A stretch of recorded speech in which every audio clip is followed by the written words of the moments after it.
Good afternoon, and thank you, Andy, for that great introduction.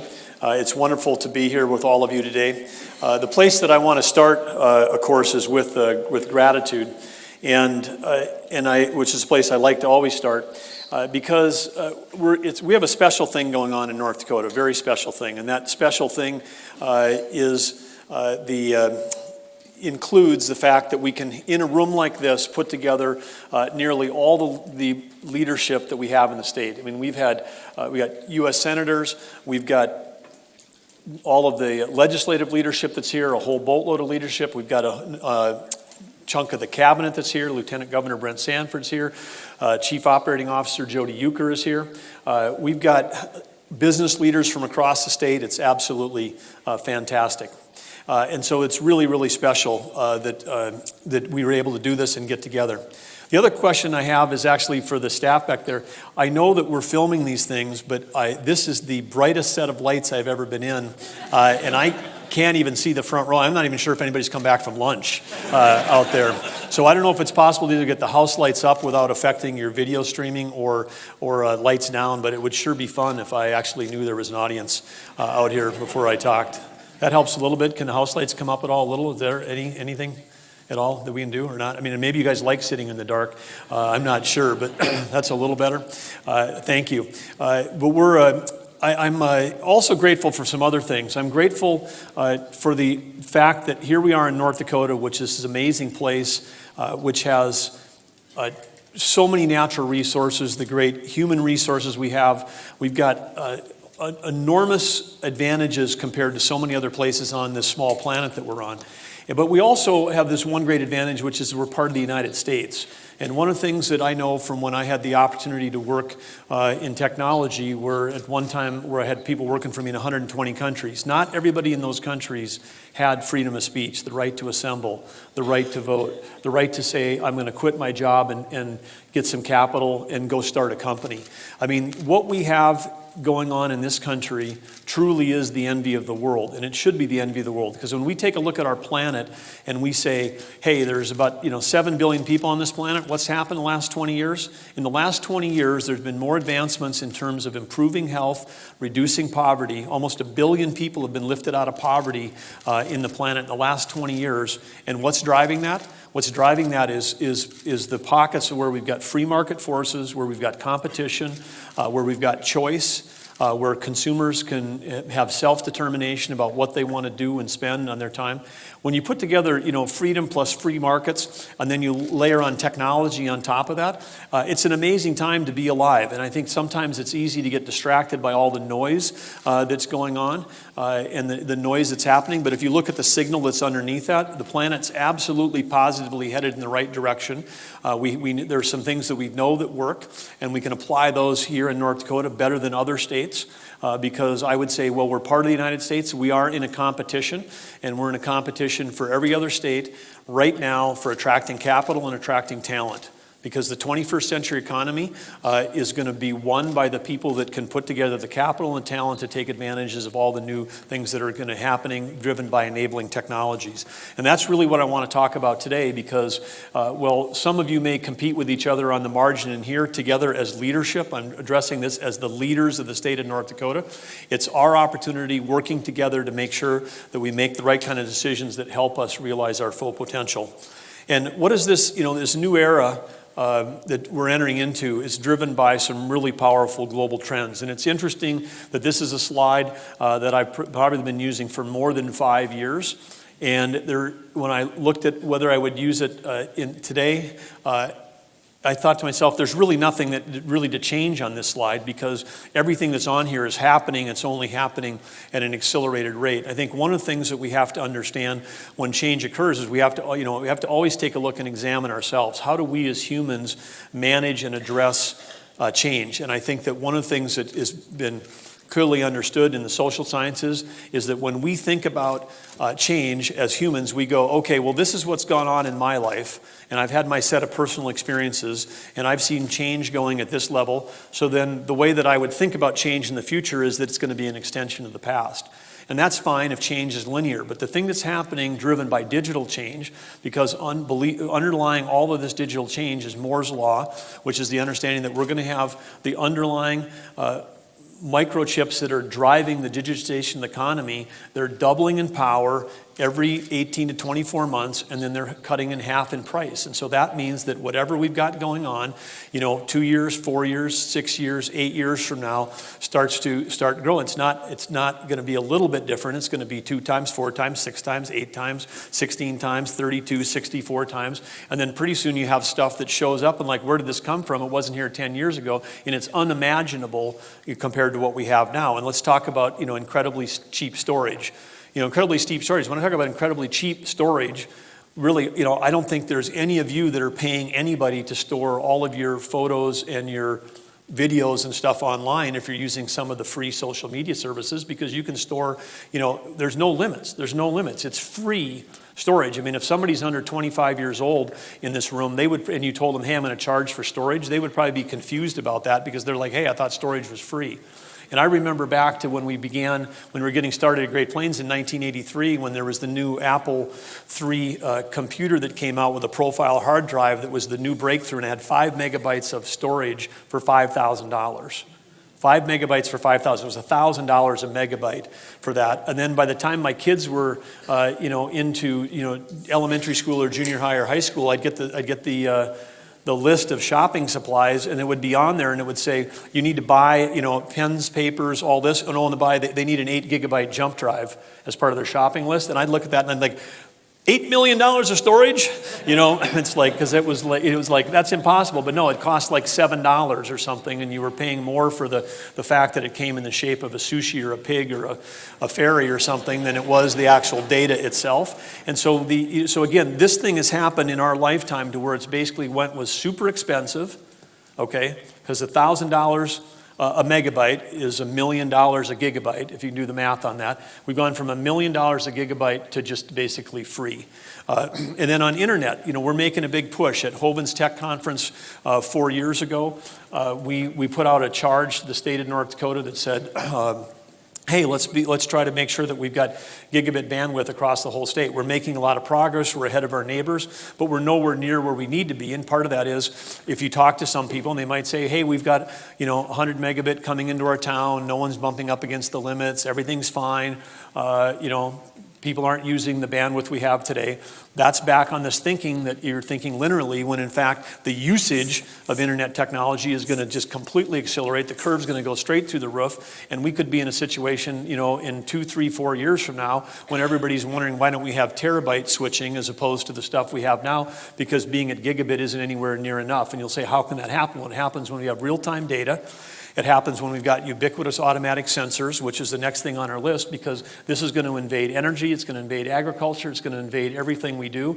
I'm going to give some examples, but it's going to be completely game-changing, and it's going to allow us to have, more efficient government, better education, better healthcare, more productive industries, but it takes bandwidth to be able to take advantage of it. We do have, again, if you're saying, hey, we plan an initiative, we want to give a supercomputer to every citizen in the state. Actually, we've, as far as I know, spent 0 tax dollars on that, and we're heading towards a point where virtually every citizen has got a smartphone in their pocket, and it's kind of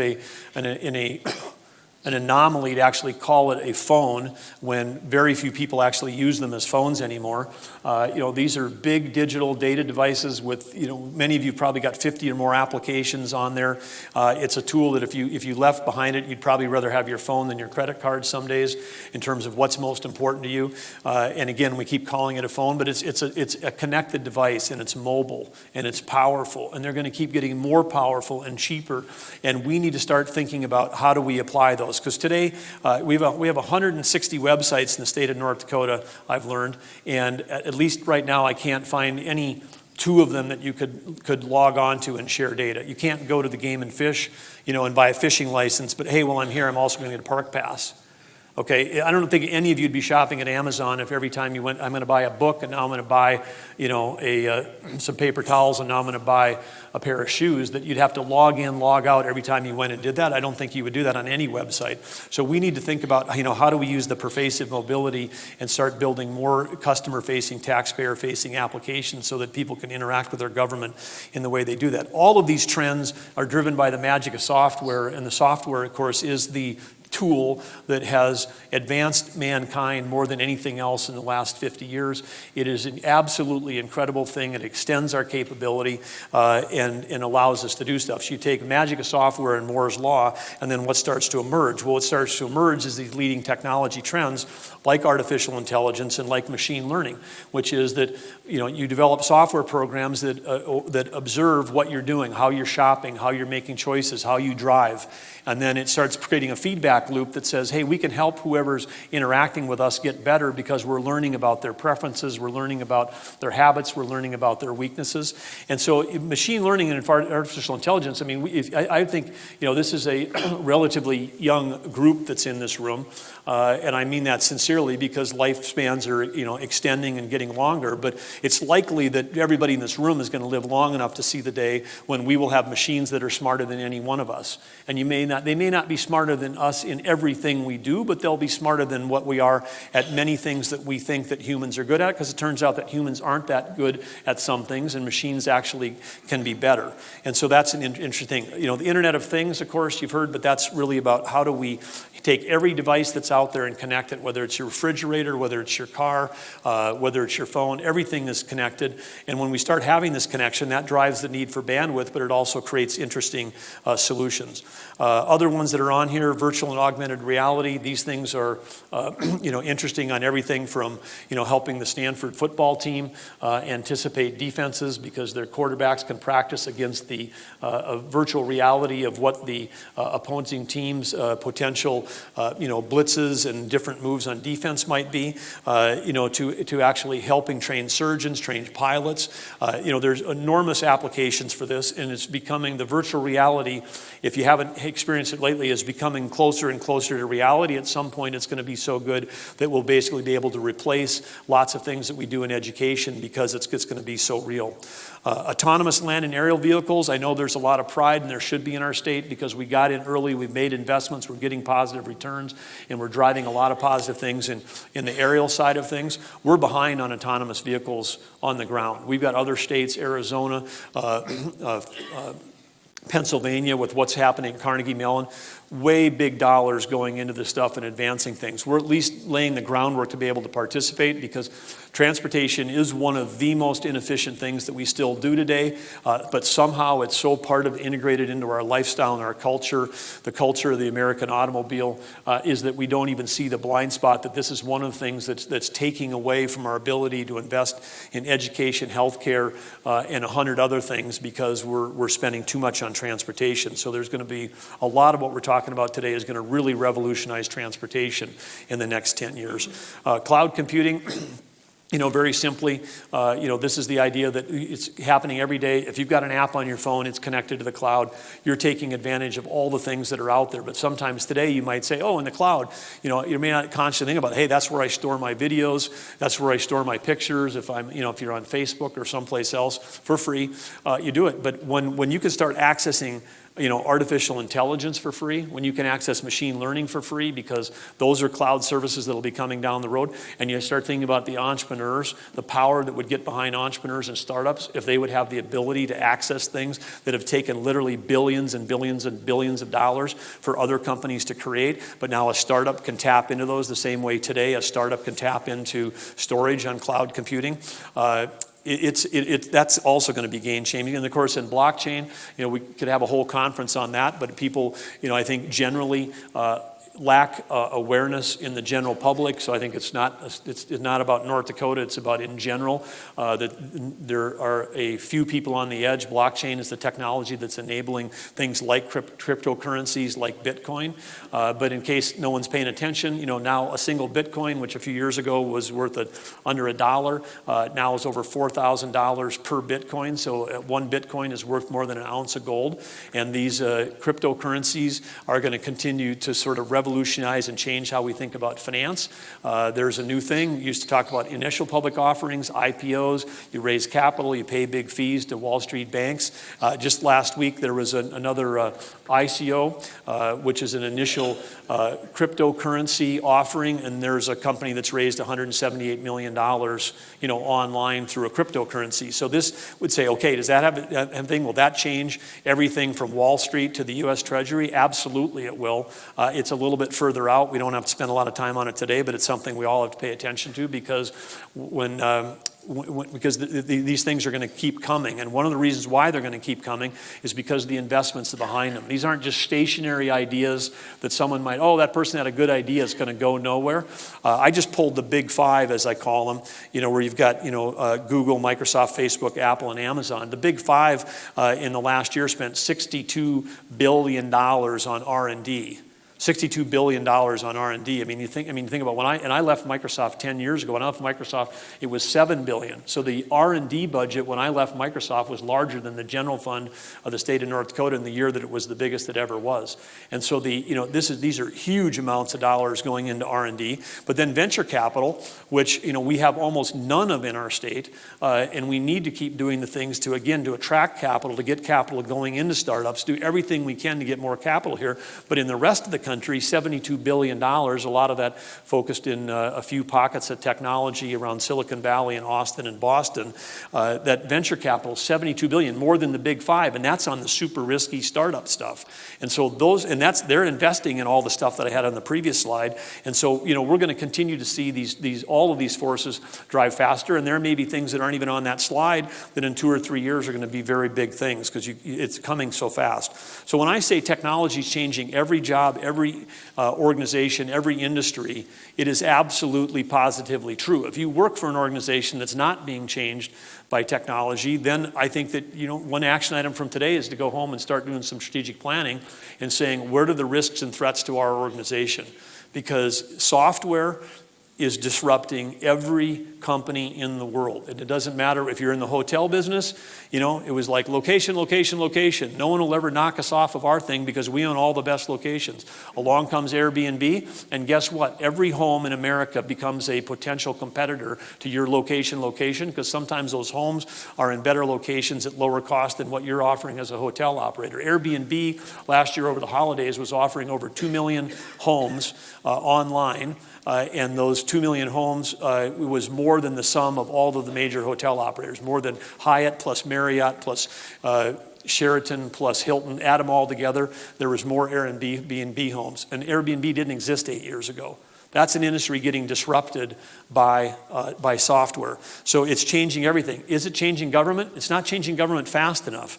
And if you think about places where we've had costs that have been growing faster than the rest of the industry, it's been two things: education, tuition rates growing faster than inflation, healthcare. Every day we're talking about it in the news, growing faster than inflation. Why is that? It's because the government's involved, the government's restricting the free markets around whether it's health insurance, whether it's healthcare IT, all these disruptions with government regulation and interference which disrupt that. And then we throw a bunch of government subsidies on top of it in the form of $1.3 trillion of student loans in terms of all the money that we spend on healthcare reimbursements from the government. And so you basically create bubbles like we created in housing in 2007 and 8. We got an education bubble that's going on, and we got a healthcare bubble that's going on, driven by government policy. Those wouldn't be happening if the free market forces that I'm talking about were invading education and healthcare. And those are the two things that we spend the most on as a country. It's the two things we spend the most on in the state of North Dakota. And one thing I would hope is that we could, in our state, try to figure out a way, if we can get free of the federal government, that maybe we can actually get free market forces putting the positive good to work in education and healthcare. And if we could do that and others couldn't, then we would just leap ahead of everybody else. Automatically collected data changes everything. This is an important chart to look at. If you're going to remember one thing today, this might actually be it. That may seem odd, but manually collected data collected by humans is really high cost, and it turns out it's generally really low quality because humans aren't good at it. One of the hidden costs of the whole rise of healthcare costs was that the federal government mandated that everybody go to electronic healthcare records. They did that through $30 billion of stimulus in 2008. People said, hey, we don't want to, the thing that you're mandating we use has got a 1970s database. It's 1990 software. Why would we do that? Well, we're being mandated. Okay, we're still not doing it. Okay, now we're going to create, we've given you a subsidy and you're not doing it. Now we're going to create a mandate. We're going to penalize you if you don't in terms of your reimbursement. So there's about $1 trillion in our national economy that went towards outdated electronic healthcare systems at the expense of everything else in healthcare that would have actually driven a higher ROI. I've always known that regulation increases cost, but this is the most egregious example of where we've not only increased costs, we've also misallocated capital because we had the federal government telling healthcare organizations where they had to spend their money. And what happens when you force everybody electronic healthcare records? You take all of your doctors and nurses and turn them into data entry people, and when they have to spend their day doing data entry, do they see more patients or less? They see less. So if you take a look at healthcare in America, our doctors today see fewer patients today than they saw 8 years ago, and it's because they're stuck doing data entry. This is a horrible use of anybody's human's time when we can do this automatically. It's a really horrible use of anybody's time when they're among our highest and most trained people like doctors and nurses. But what's on the other side of the equation, what's coming is we have an opportunity to have automatically collected, low-cost, accurate, real-time data collected in just about any field, in any industry, in any time, and these are going to be completely game-changing. And it's super low cost, and it's super high quality. So the next question you ask yourself when you go home about your business, is there any place in our business where we are automatically collecting data? And if the answer is no, then you ought to say, are any of our competitors automatically collecting data? And if you're a higher ed institution, if you're a hospital, if you're anybody, you ought to be asking yourself this question, because if you're not, then you absolutely positively are falling behind the change curve. Let me just give you a few examples of where things are going well. Here in North Dakota. And I recognize this is not a North Dakota photo, but this same configuration recently flew over the Spiritwood Aquifer around Jamestown. And this is, you said, okay, we all know what MRIs have done as of being able to see inside people in a positive way in terms of healthcare. But what if you could give the Earth an MRI? So you take a helicopter, it's hard to see the wires that are on there, but you've got a GPS, a transmitter coil suspended, this huge antenna, you fly over the ground. This thing flew around over Jamestown, and you might go, oh my, that must really be expensive. It was $240,000 of expense. They covered a section of ground over there that actually it turned out to be less than $1,000 per square mile in terms of the area that they were going after. And so for less than $1,000 a square mile, we got all kinds of interesting data about what is happening underneath the ground.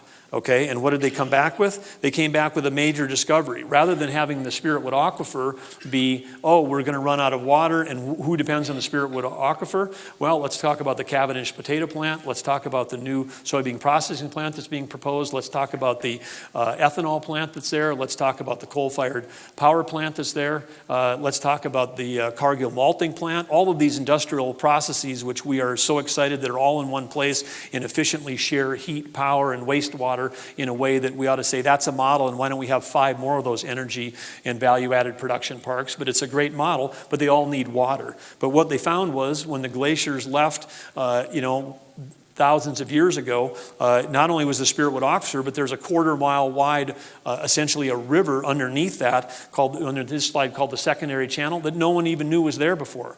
Were we doing testing? Yeah, we had trucks going out, drilling down in the ground, doing a drill bore, and then going in the next half mile over, do a drill bore, next half mile drill bore. So we're using humans, to drill down and collect that, and then try to do an interpolation of what we think it looks like underneath the ground. We could have been doing drill bores for the next 20 years and never gone deep enough or in that spot to find out that we got a 1/4 mile wide river running through there. So this is, again, it's a lower cost, it's more accurate, it's completely game-changing, and kudos to the Water Commission for driving this new application. This is the old way we used to count traffic all around the U.S. and all around North Dakota, and I know we used to do this in Arthur. They'd run the cord across Highway 18 in my hometown, and then we'd go out there with our bicycles and ride back and forth over it, and then And you must have too, that's why you're laughing. And then you'd jump on it. And then if you were old enough to have your driver's license, your parents would say you need to go out there and back over it a few times, because if we get more counts, then maybe the highway department will pave our road ahead of the guys down the road. So there was all this sort of manipulation of data that people would do and do it. And this is still being done. When I say old way, this is still the way most people are counting this. But we again, trying to pull out positive examples. Combination between the North Dakota DOT and the city of Fargo. This is the first time being applied in the U.S. It's a UK company, but they're slicing in optic fiber that has the ability to do acoustic readings at very detailed levels on either side of the stretch of I-29 through the heart of Fargo. They can not only, and when you have the cord, you know that a set of wheels passed over it, but you don't know the weight, you don't know the speed, you don't know if it's a car, you don't know if it's a truck. With this thing, they're going to be able to take car, truck, motorcycle. I'm told that they can even detect if someone was walking down the side of the road, they'd be able to know that. And so what do you do with that automatic data? I mean, it's everything from, is traffic slowing down? Is there, conditions on the road like ice or snow? Should we send the snow plows out because we've got a congestion that's occurring? But this is going to be real time. It's not like we collect it, because I've seen people make decisions on tens of millions of dollars in the Fargo metro area off of those rubber tube things that were 4 years old. Well, here was the traffic count in 2010. Should we spend the money now? This is real time. You can get trends. You don't have to use old data that's not accurate. You can use new data that's real time and highly accurate. There's also things like these vans. These things can drive at full speed over the over the ground and identify potholes, identify cracks, identify changes in surface levels. These have been deployed in both Fargo and Bismarck, and this gives us a better sense of how much the cost of all of the infrastructure that we put on the ground. Because when we take federal dollars and expand our cities, it is a trap, because they help us build those things, and then we're stuck. The taxpayers, the property taxpayers are stuck with all of the maintenance on those things. And these things will help us understand exactly how expensive that the breadth of the cities can be. There's some other positive things that are going on. Everybody in all these conferences, everybody talks about where we are in the UAS space. It's fantastic. We have a lead, great things going on. We've got Northrop Grumman, General Atomic, the Grand Sky Project, 24 startups that are coming out of UND doing great stuff with pipelines, railways, wind farms, lots of great things going on with UAS that we could talk about. But this is a cool project going on in Northwood. We got this test site. It's 4 miles by 40 miles. It's 160 square miles, and this is a 42-foot wingspan drone that's flying. And when this thing flies over those agricultural fields, it picks up a terabyte of data in an hour. Okay, a terabyte. What's the alternative? Agronomist on a four-wheel driving out into the field. That's 160 square miles. So then you're talking about 640 quarter sections. I mean, you would take an army of agronomists to go out there and try to get that data. This gets it in 1 hour, and it can actually it's so precise, it can actually tell you how many plants, how many sugar beet plants, how many corn plants. It can tell you how many plants. That's the level of precision that you can get, which is nothing that a human, I'm not discounting human observation, I'm not discounting agronomists, but I'm just saying that we have limitations as humans that can be surpassed easily with this kind of stuff. But then, of course, we're in a spot now, we're still building this out. When they get the terabyte of data, the guy takes out the hard drive, and then they drive it at the speed of the internet. Not the speed of the internet, they drive at the speed of the interstate, because they have to drive the hard drive down to NDSU because it's too much data to try to move back and forth. But again, great collaboration between UND, NDSU on this, and we need more of that. Our research universities aren't big enough to compete with the whole world competing with each other. I say, hey, let's compete on the football field. Let's compete, track, basketball, softball, you pick a sport. But separate from that, when we're talking about research, we got to be collaborating, because we don't have enough dollars in our higher ed system to compete with the rest of the world unless we're doing a better job collaborating. When Brent and I talk about this, we talk about innovation, not regulation, because regulation, by definition, is something that's backward looking. And this often happens. I've seen it happen in my short time in government. Someone's got a problem. They come to a legislator. Legislators are accessible, and they are in our state because we have a lot of them relative to population. And then we say, citizen says, I have a problem, and then we say, great, we'll come up with a rule and we'll fix it. Well, then, by definition, whenever we do that, we're fixing yesterday's problem. And sometimes that's really important. But when you have the technological change that's happening at such a fast rate, fixing yesterday's problem doesn't anticipate tomorrow's opportunity. And that's why when we called together all the pipeline operators in our state this spring for a closed meeting, we pulled them all together and we said, look, when we're having this meeting, we want you to tell us what's the innovation that's going to help us. We're not going to tell you what you have to stop doing or start doing based on yesterday. We want to know what you're doing that's going to lead the way to help us achieve a goal of zero spills in North Dakota. Zero spills. Just why wouldn't we be pursuing zero spills? Of course we should pursue that, just like we want to have zero crashes, with planes.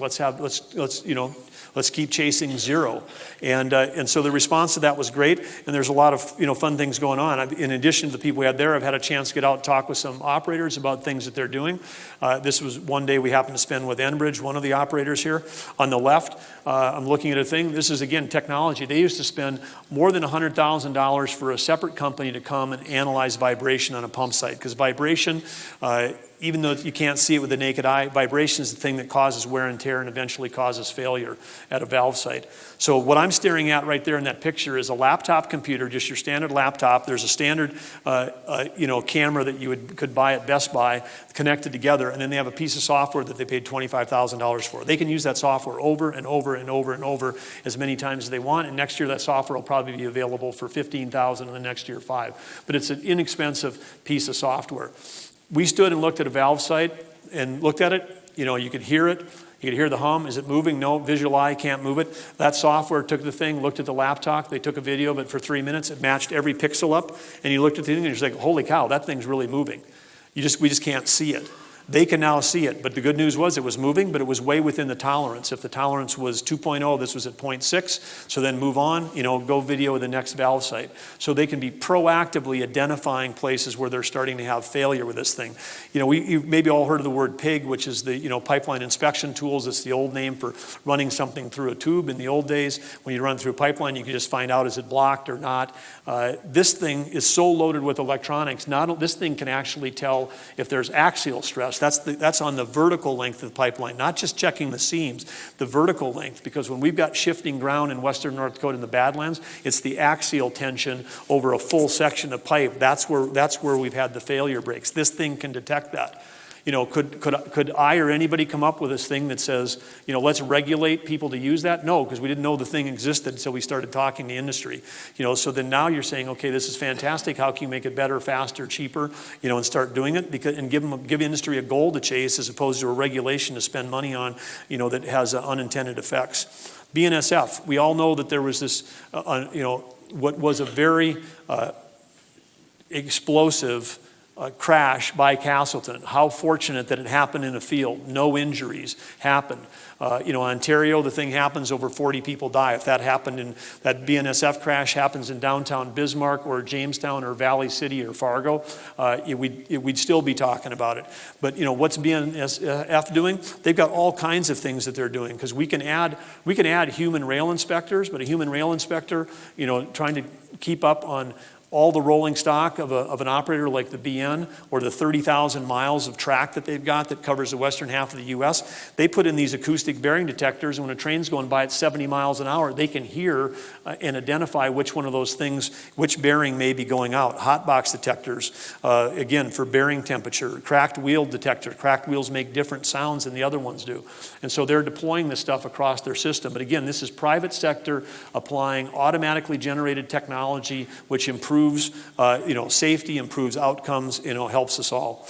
Agriculture, a ton of things going on in ag in terms of this, and this is another reason why we not only have to bring bandwidth to rural communities, we got to bring bandwidth to every square mile of our state. We have to have bandwidth out there, whether it's weather, understanding of the weather that's happening at a more precise level, or it's being able to communicate with the machinery that's moving across the ground, because we have to get more and more precise. When I was a kid, and we were at the elevator, we offered soil sampling services. We'd go out and we'd take one soil sample for 160 acres, bring it into the soil lab at NDSU, and 3 weeks later you get an answer.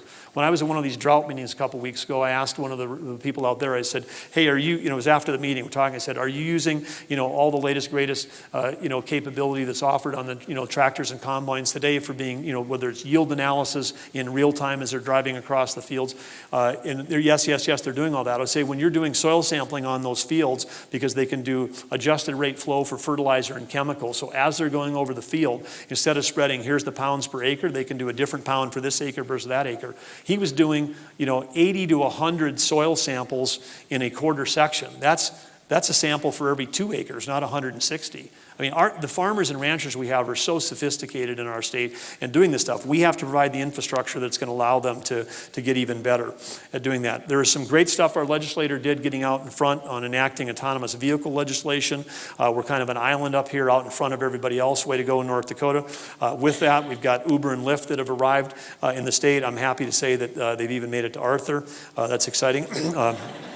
But we, and again, this is collaborative consumption. This is custom combining. This is ride sharing. This is going to change, a lot of things, but it's certainly going to change when you throw in automatically generated data, which is what you need. Automatically generated real-time data is what supports whether it's a tractor moving autonomously in a straight line down a field through GPS, or whether it's a car driving on the highway or a truck driving down the road. This technology is coming. It's coming fast, and it's going to allow, in many cases, for these vehicles to drive better than humans. And you might say, oh, they're not going to be able to drive better than humans. I'm a great driver.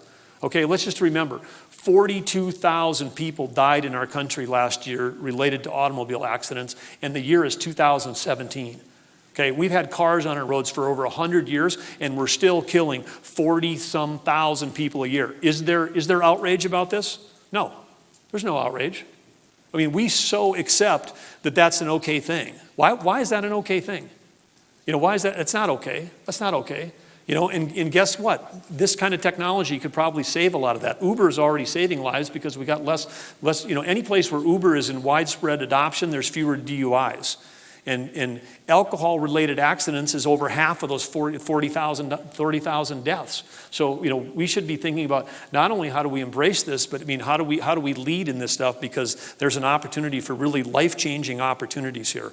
One of the things that's been tossed out is this cool idea about having a test corridor. Highway 83, which runs from Texas all the way through North Dakota, is something that could be the first in the country where you would be testing vehicles. Think of that if we would, I look at this and I go, look at all the other states that it doesn't run through. That's the competitive part of me, because I'm like, hey, we're on this thing. We ought to be pushing for Highway 83, because this will give us a chance to participate in moving freight, moving vehicles, moving all kinds of stuff, up and down. And then again, when everybody's driving back to Frisco, then you won't even have to have your hands on the wheel. It'll be a easy trip.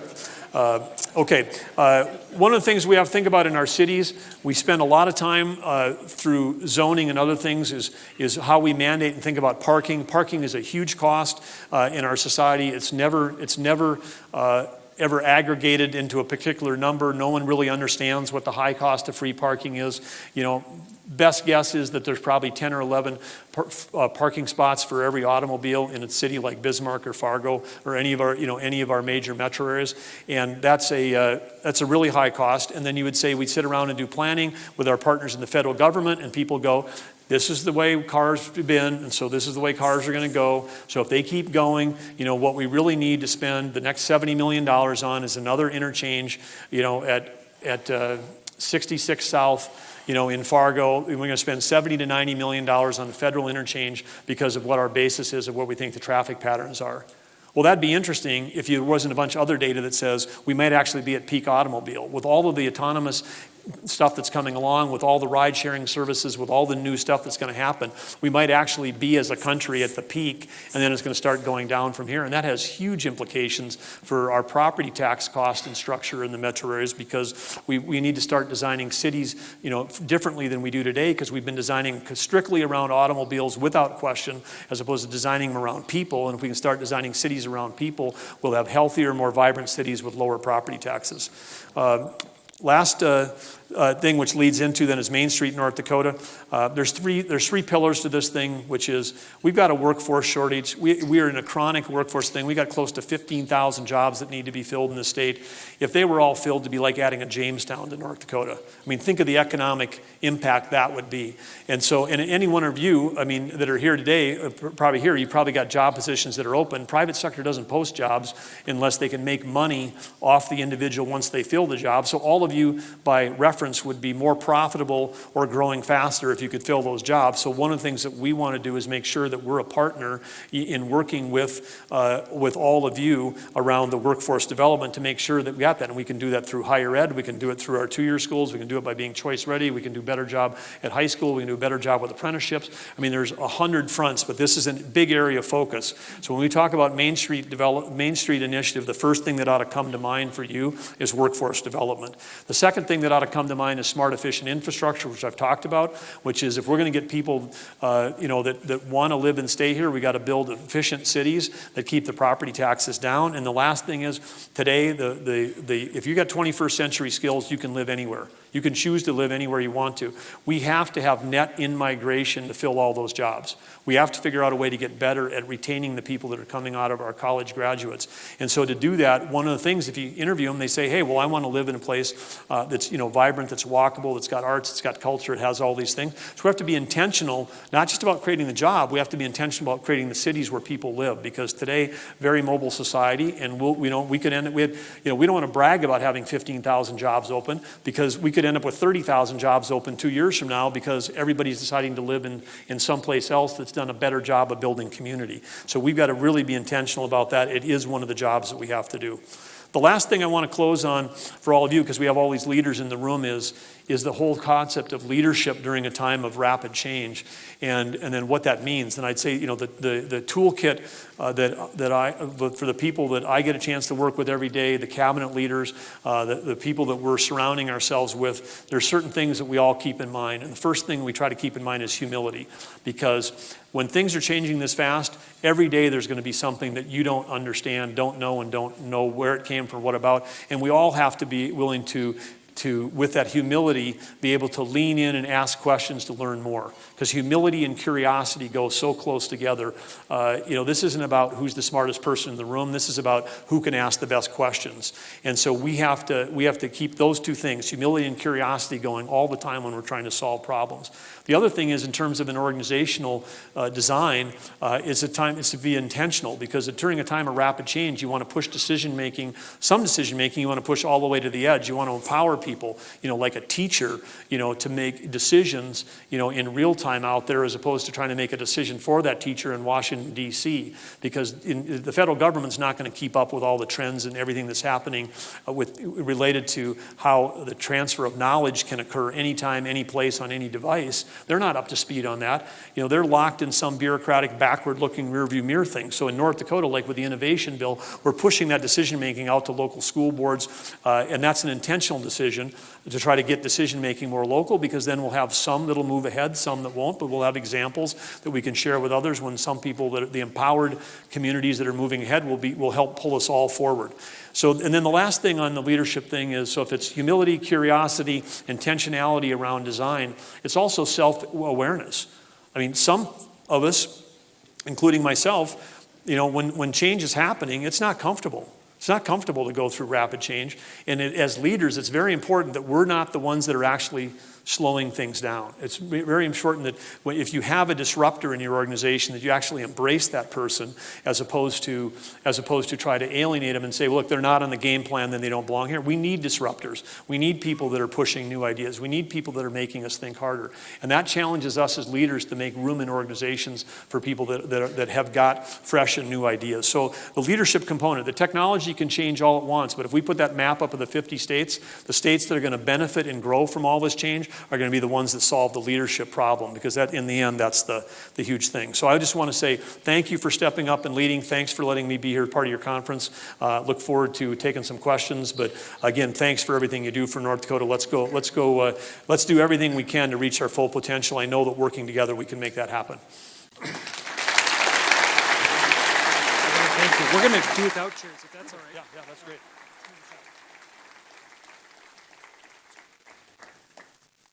Now we probably could really have the lights up, right, Andy? So we can see who's Just- asking the questions? Just a little bit. So I'll start the questions, and then we've got some time that the audience can text in as well. Okay. But let's just start out with a couple things, and I'm acting, thank you. I guess we're going to get chairs.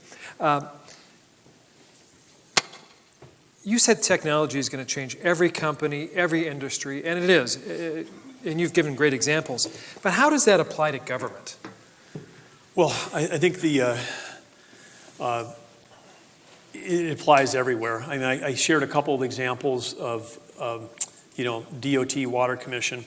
I take a look at, what we're doing in game and fish. They're actually out in front. I mean, we got, collars on mountain lions, elk, bighorn sheep. I mean, there's even technology now where you can put one on a sparrow, and track birds and wildlife. So again, automatically collected data. But the big ones that we have to drive the technological change into is healthcare and education. Those are two big ones. The third one, where we're actually doing some interesting things with technology, is in the corrections side of things. I mean, we all know it costs $41,000 a year to incarcerate someone in our state. 75% of the people that are incarcerated have an addiction. Many of the people may be first offenders. And so there's things that we can do with treatment that are lower cost, more efficient, get people back, productive part of society.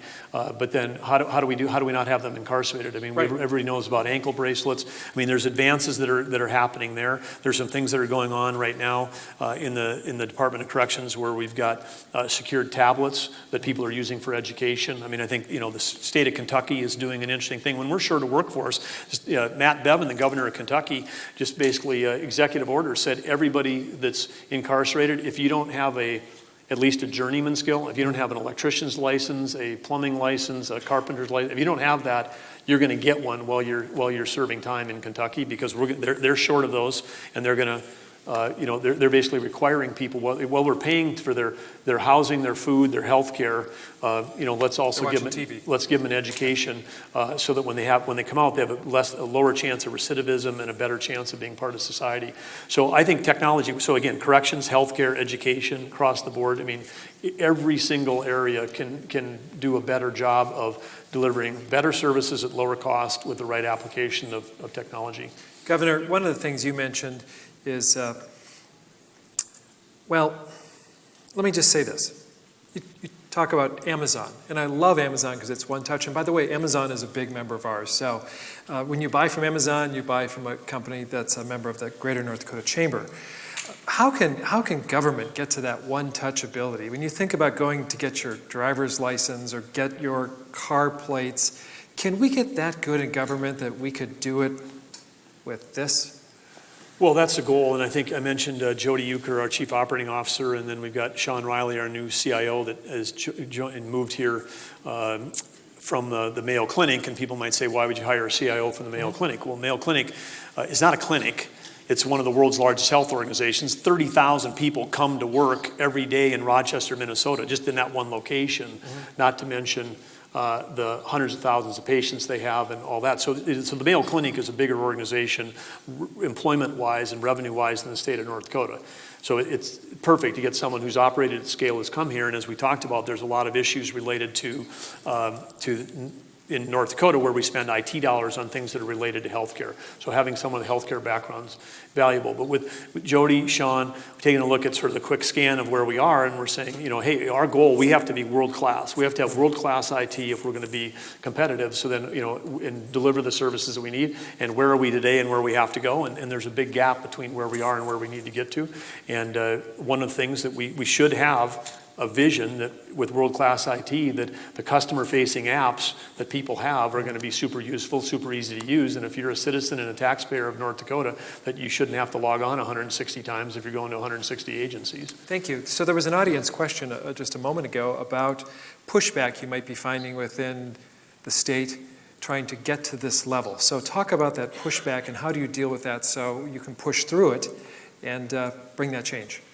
Well, I was going to say I haven't seen any pushback, so I don't even know how to answer that. Everybody's on board as far as I know. So all right. If somebody's not, let me know. But I think we're 100% behind this. But good. Well, if you know somebody who's not, give me a holler. I'll have lunch with them. We will let you know. Trust me. All right. So demographics in our state aren't favorable as far as new workforce coming up. How do we face that challenge through the use of technology, both in the private sector and in the government sector? Well, we do have some big demographic challenges in our state, and I was just looking at this chart earlier. I mean, we still have counties that are losing population in some of the central and northeast parts of the state.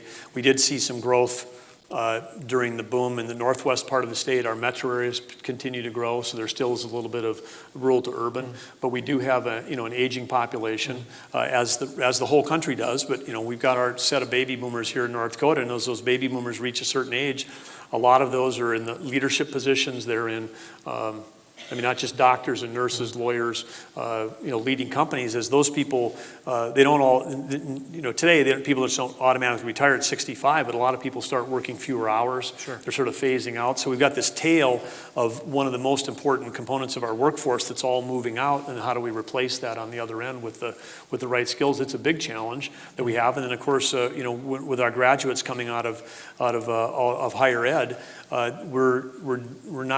we need to do a better job of retaining those graduates in the state of North Dakota is one of the things. Then we've got big areas like tech. There's a couple thousand tech jobs that are open. We're way short of cybersecurity. Everybody in the country is short of that. How do we get more people interested in these fields?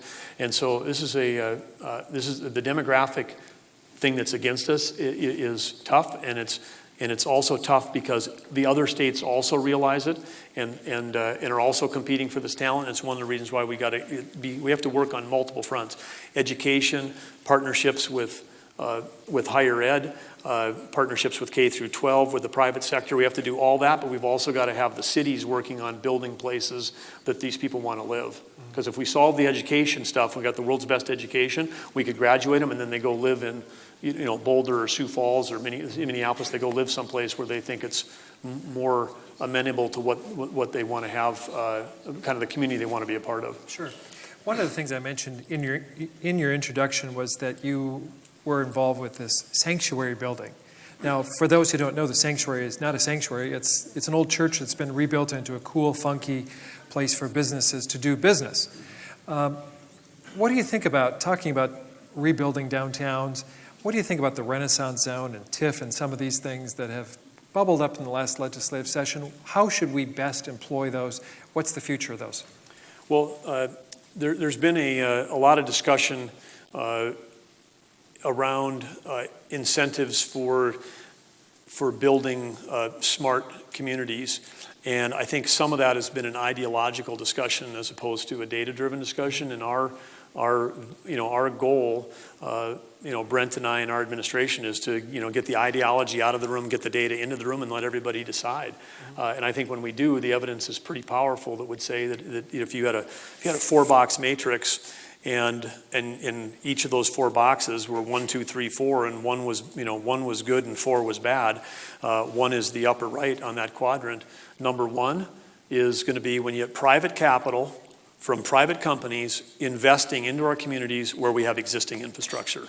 That's number 1 by a mile. In terms of if the question was, what is the highest return on investment for taxpayers? Highest return on investment for taxpayers is when economic developers, community leaders, government officials, chambers of commerce, if we can attract new, fresh capital to go where we have existing infrastructure, because the taxpayer doesn't have to pay anymore. The fire, the police, the sewer, the water, everything's already there. So that's the best. What's that? That's Renaissance Zone.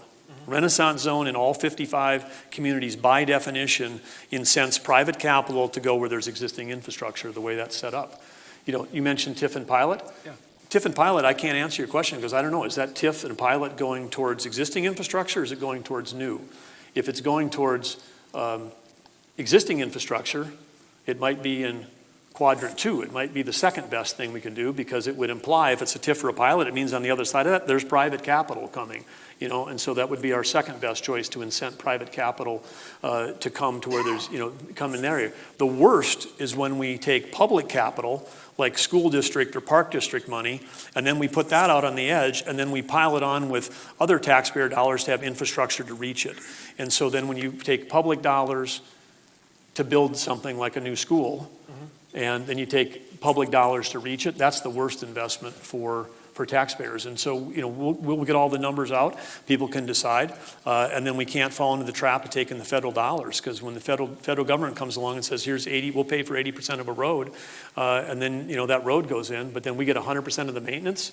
Yeah. That's when you find cities looking for revenue sources on how do we pay for all this infrastructure, because we took the bait on the initial cost, but we didn't fully bake in the long-term maintenance costs. So we can get smarter about it. And it turns out, back with the Main Street Initiative, where the 21st century workers want to work, they want to work in healthier, more vibrant, more walkable, communities, and all those things are possible, and having lower property taxes as well. All right, I have two questions left. There was a question that came through the monitor a moment ago about working with member organizations. So, Governor, how can this organization and how can other organizations help you accomplish these goals to make North Dakota a better place? Well, I think, the first thing I would say is that we're interested in partnerships. There's not any chance that the state of North Dakota or the agencies can get this done without the private sector and without all of the other partner organizations. So we have to come together. If there's agreement on the vision, then we have to sort of divide the work stream and say who's going to do what and how we're going to get it done. But I would say that a lot of the organizations that I saw up and during the legislative session, a lot of the people there have got, powerful constituents. They've got emotional stories about why their thing matters, more than everybody else's thing. And they are great at making that, connection. But in general, I saw, there wasn't as much data as I'd like to see, particularly when we're trying to divide up, scarce resources. With the help of the legislature, we cut $1.7 billion out of $6 billion, which is no small feat, never been done before. But when you're doing that kind of hard work, you'd like to have the very best data you can. So I would say, any of these organizations, when you're coming, let's talk about how to reinvent what you're doing. Let's talk about the data you're collecting, and let's talk about it, because some of the stuff that I'm suggesting that we might help create dashboards for each city. It seems like there's an opportunity for organizations and agencies that are in the business of advocating, for local subdivisions to also be big partners on us and helping everybody make smart decisions. All right, it sounds like a great way to collaborate. One last question. This came from the monitor as well. How did you enjoy WeFest? WeFest, I got to I got there one night, and I've been going to WeFest probably for 20 years or something like that. And so it was very enjoyable. It was a beautiful evening. And the highlight for me was when the big screen came up that I saw Todd Porter on the big screen. So that was the highlight. All right. Well, Governor, there's a lot of other questions, and people want to interact with you, and I assume that you'll be around for a few minutes to take those questions. Yeah, so, absolutely. Let me be the first one from the Greater North Dakota Chamber to say thank you for being part of this event, and thanks for being so open to our organization when we come to see you. So again, join me in thanking Governor Burgum. Thank you. There is a